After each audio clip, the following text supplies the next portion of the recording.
हर त्योहार एक संदेश लाता है। हर कथा में भक्ति का प्रकाश छिपा है। भक्ति नंदिता पर जानिए हर पर्व का गूढ़ रहस्य और अपनाइए भक्ति का सही मार्ग। राधे राधे सौभाग्यशाली श्रोतागणों, आज भक्ति नंदिता आपके लिए वैशाख मास अध्याय 17वां लेकर आया है। 16वें अध्याय में जैसा कि आप सबने सुना कि भगवान विष्णु ने अपने प्रिय भक्तों के लिए अक्षय तृतीया की विशेषता बताते हुए भगवान की कृपा प्राप्त करने का मार्ग बताया है।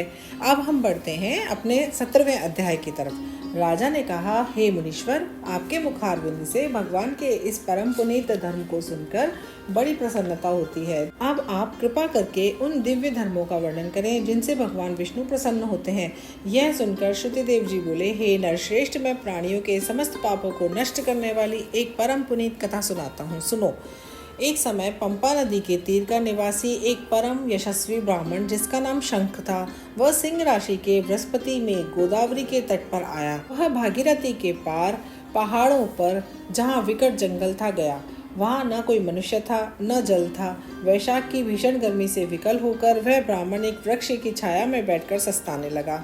तभी हाथ में धनुष और बाण धारण किए एक व्याध उधर से निकला।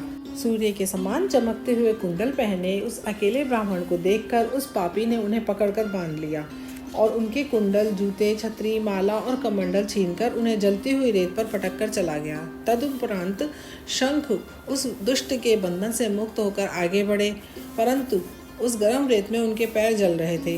वे पीड़ा से छटपटाकर आहें भर रहे थे। जब दूर खड़े व्याध ने ब्राह्मण को गर्म रेत में पांव जलने के कारण आहें भरते देखा तो उसे दया आ गई। तब उसने ब्राह्मण को अपनी पुरानी जूती दे दी और ब्राह्मण ने भी प्रसन्न होकर उसे आशीर्वाद दिया। उसे सुनकर व्याध ने विस्मित होकर कहा, हे ब्राह्मण, मैंने तो आपके नए जूते छीनकर अपने पुराने जूते आपको दिए हैं, इससे मेरा क्या पुण्य है। तब शंख ने कहा, हे व्याध, वैशाख मास अति श्रेष्ठ मास है। इस मास में धर्म करने वाले से भगवान श्री हरि प्रसन्न होते हैं। मेरे जूते तूने अपनी प्रकृति के अनुसार बलपूर्वक ले लिए, इसलिए वो तेरे हो गए, परंतु अब तूने दया करके मेरे पाँवों की रक्षा के लिए इस वैशाख मास में जो पुराने जूते दान किए हैं उसका फल तुझे अवश्य ही प्राप्त होगा। इस पुण्य कर्म के कारण तू भी निष्पाप होकर उत्तम गति प्राप्त करेगा। देवयोग से उसी समय व्याध का पीछा करता हुआ एक सिंह वहां आ पहुंचा। इससे पहले कि वह सिंह व्याध पर झपटता, उसके पास ही एक हाथी दिखाई दिया। निदान वह सिंह हाथी पर ही झपटा। उन दोनों में घमासान युद्ध हुआ और दोनों ही मरणासन होकर पृथ्वी पर गिर पड़े। उस समय मुनि ने व्याध से वैशाख धर्म का वर्णन किया, जो उन दोनों सिंह और हाथी के कानों में भी पड़ा। इससे वो दोनों दिव्य देह को प्राप्त हुए। तब शंख ने उनसे कहा, हे दिव्यजनों, तुम कौन हो? किस कारण से इस पशु योनि को प्राप्त हुए थे? वे बोले, हे मुनिश्रेष्ठ, हम दोनों मतंग ऋषि के पुत्र हैं। शाप के कारण हमारे दंतिल और कोलाहल नाम हुए।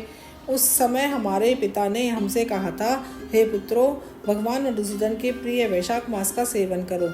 ऐसा करने से तुम निश्चय ही बंधन से मुक्त हो सकोगे, परंतु हम अपने दुर्बुद्धि के कारण ऐसा कुछ नहीं कर पाए। तब हमारे पिता ने क्रोध करके हमें श्राप देकर सिंह और हाथी बना डाला। उसके बाद हमने उनसे जब शाप मुक्ति का उपाय पूछा तो उन्होंने कहा कि जब तुम मुनि और व्याध के मध्य होने वाली वैशाख धर्म की वार्ता का श्रवण करोगे तभी तुम शाप से मुक्त हो सकोगे। अतः हे मुनि, आप दोनों के कारण ही आज हम शाप से मुक्त हो गए हैं। अब हम अपने पिता के पास जाते हैं और वहां आपके द्वारा श्रवण किए हुए इस पुनीत वैशाख धर्म का पालन करेंगे। तो व्याघ्र ने उन दोनों को पशु योनि से मुक्त होकर दिव्य देह धारण करके उत्तम लोक में जाते हुए देखा तो वह भी अपने समस्त शस्त्र फेंक कर और कृपालु ऋषीश्वर शंख के चरणों में गिरकर इस प्रकार कहने लगा।